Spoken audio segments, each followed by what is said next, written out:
সেই সমস্ত দিনের কথা আমরা ভুলতে পারবো না যদি আমরা ফ্যাসিবাদের বিষাক্ত দাগ এবং কামড় আমরা যেটা দেখেছি সেই কামড়ের মধ্যেও যারা প্রতিরোধ করেছেন, প্রতিবাদ করেছেন, তাদের মধ্যে এখানে যারা বসে আছেন তারা অনেকেই ভূমিকায় অনস্বীকার্য।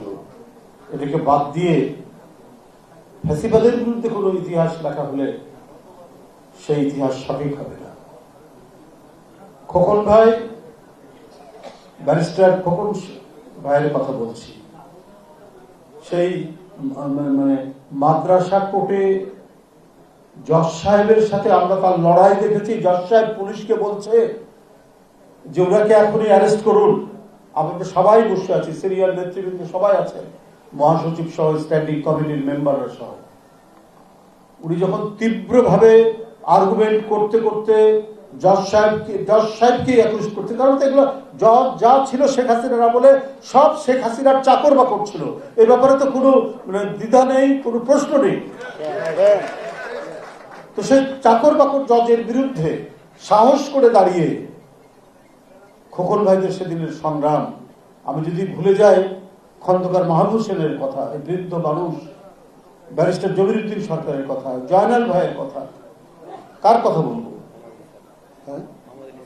হ্যাঁ, মোহাম্মদ আলী সাহেব, সাবেক এই যে মোহাম্মদ আলী সাহেব, ব্যারিস্টার মওদুদ আহমেদ, এদেরকে এই বয়স্ক মানুষরাও যে ফাইটটা করেছেন সেটা তো তুলনাহীন, একেবারে তুলনাহীন।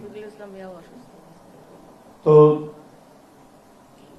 এটা তো মানে 17 বছর পর আজকে অনেকে ক্রেডিট দিচ্ছেন যে হ্যাঁ ঠিক আছে, ছাত্ররা বেরিয়ে এসছে, আন্দোলন, এটা একটা সফলতার জায়গায় এসছে। কিন্তু তার আগে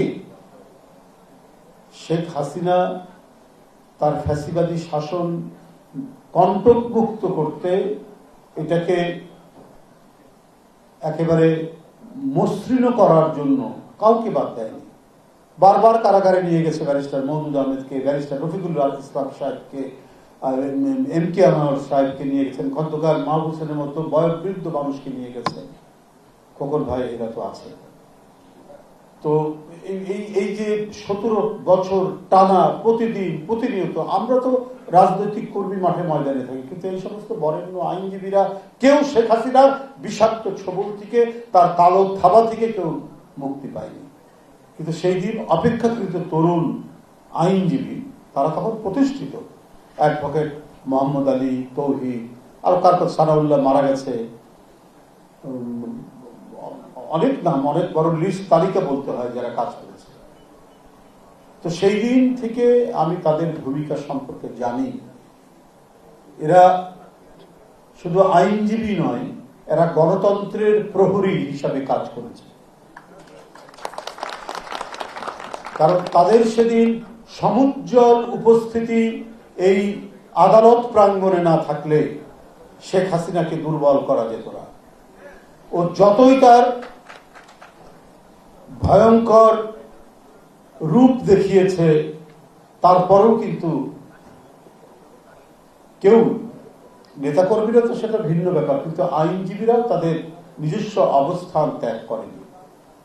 এটা যে কত বড় গর্বের সেটা আমরা সবাই জানি। আইনজীবী যারা, এই যে আদালত, এই যে আইনি প্রক্রিয়া, এটা শেখ হাসিনা ধ্বংস করে দিয়ে গেছে, একেবারে ধ্বংস করে দিয়ে গেছে। এখন এখান থেকে নতুন করে বিনির্মাণ করতে হবে। যারা সিনিয়র আইনজীবী আছেন তারা দায়িত্ব পালন করবেন, তারা শেখাবেন হাসিনার আদালতে যেন পরিণত না হয়, আইনি প্রক্রিয়ায় না হয়, যা ন্যায়সঙ্গত, যা ন্যায্য, সেই ন্যায্যতা। আর আমাদের সমাজ এবং আমাদের কৃষ্টি কালচারের মধ্যে ঐতিহ্যগতভাবেই একটা আইডিয়া অফ জাস্টিস, একটা জাস্টিসের ধারণা আছে।